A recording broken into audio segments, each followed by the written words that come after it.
Hey, this is Chris on Purpose, on Purpose. Grand Rising, great morning. Usually I pop in and pop off with a positive message. It's always positive. But once a week, I want to open up the platform to remember my ancestors.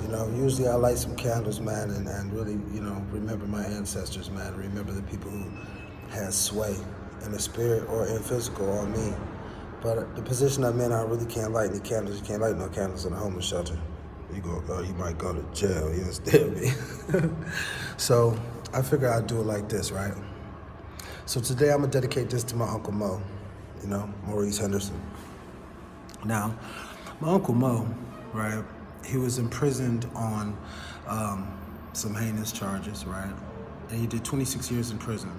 And when I was in prison, we would write back and forth. And he was such a big influence on me as far as staying positive, as far as moving forward and not being caught up in prison culture, and really, really trying and really striving to be who I am, the original version of self. Even though his handwriting was crazy, like he had this it was like some type of font. It was like he was original, man. He was the original version of him, right?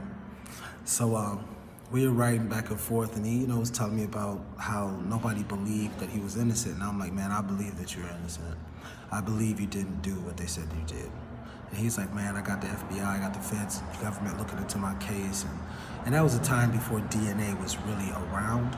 I mean, it was around, but it wasn't prevalent. And so as we stepped into the future, they were able to go back and look at those cases and use the new technology. And he was found exonerated. He wasn't guilty. So he wrote me. He was like, man, nephew, I told you. I'm like, man, I believed you. He's like, man, we're going to own the state of Georgia. I said, shit, let's go. He was like, man, I got a blessing for you, blah, blah, blah. So they gave him his papers one day, and the next day he had a heart attack. So in my mind, I'm thinking that, it just smelled fishy. It smelled fishy, How can you be locked up for 26 years for a heinous crime and then found innocent, and you die the day that you're supposed to be released of a heart attack? Now you're talking about a man who was healthy. He was healthy. Read stocks. His mind was sharp, body sharp. He was focused, right? Because he knew that he had to tell his story. He had to get out. And so today I open it up, man, and I want to send some love and some shout outs to my Uncle Mo, man, and let him know that I'm gonna do everything I can to make sure that the world knows that you were innocent.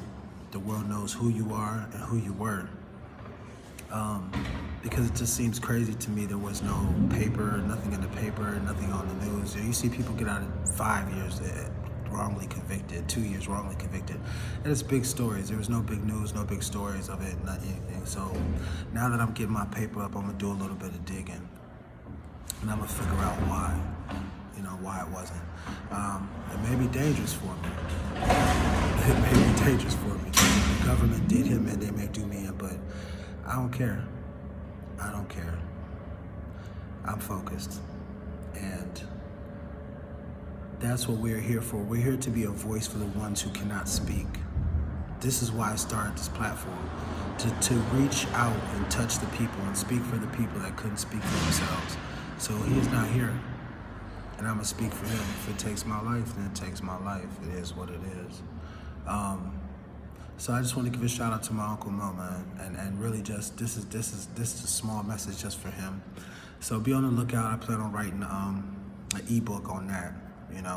I also got two other ebooks that are in the process. One is already done. I'm looking at publishing already, and then the second one is called the Munchausen Manifesto. It speaks about my childhood and the struggles that I had growing up with a parent who I believe had Munchausen's disease.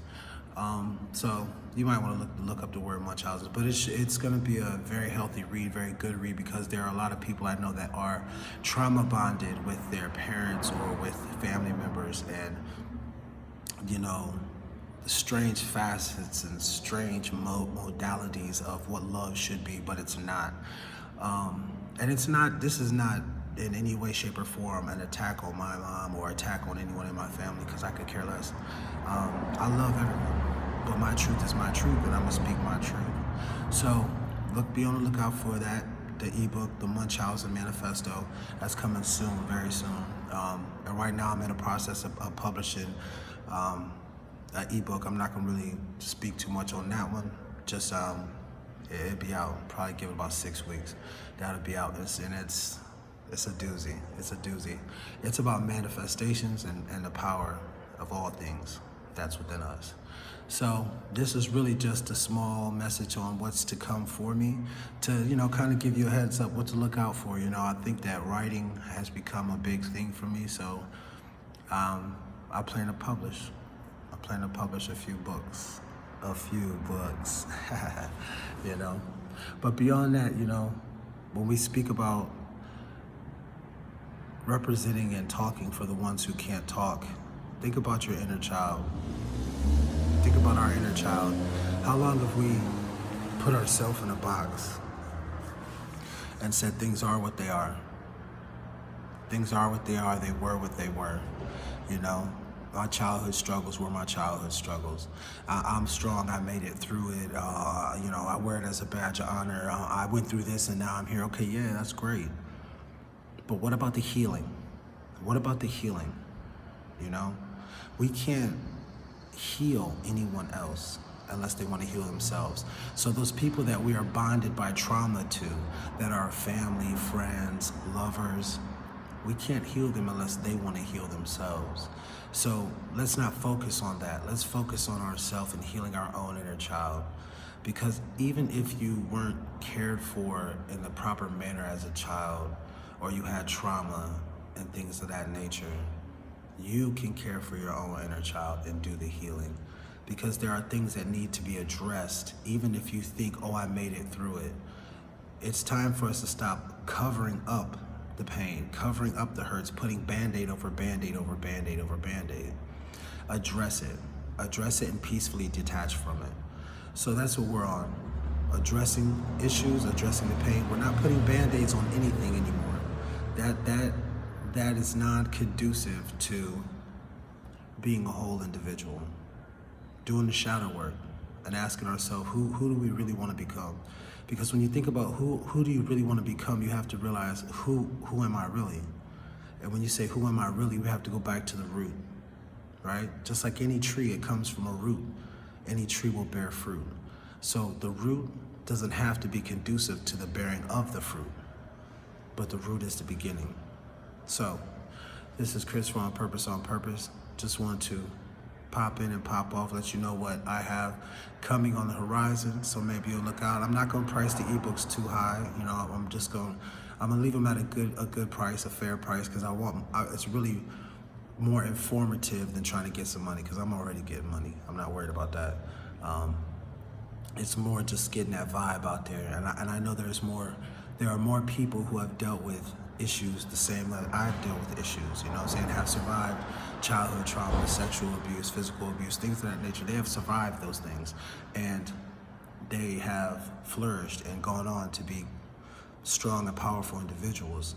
But at some point, maybe not looking back and saying, oh, I was weak enough for this to happen, or it was my fault, or I played a part in it. No, look back and examine it, observe it, and don't absorb the situation again, and do the healing. Sometimes the healing hurts worse than the wound, and that's what we're about over here. We're about the healing. So sometimes people get upset because you speak your truth. It doesn't matter. You don't have to be named nice. It doesn't matter what anyone said. Oh, you said this. Your truth is your truth. Only you know what you've been through. So that's what we're about over here, doing the healing. And I hope that through these books and through these ebooks and through a few talks that I'm going to give probably later in the week. And also you can check me out on Clubhouse too. I'm on Clubhouse now, so check me out. I'm still building that platform, so I'm on Facebook, Clubhouse. I will be jumping back on Twitter and jumping back on Instagram, so we can bring it all full circle and bring these platforms together and really try and reach out and do some healing for the people, because healing for the people is healing for me. So this is Chris on Purpose, and I hope you have an awesome day. Thank you, and you're blessed.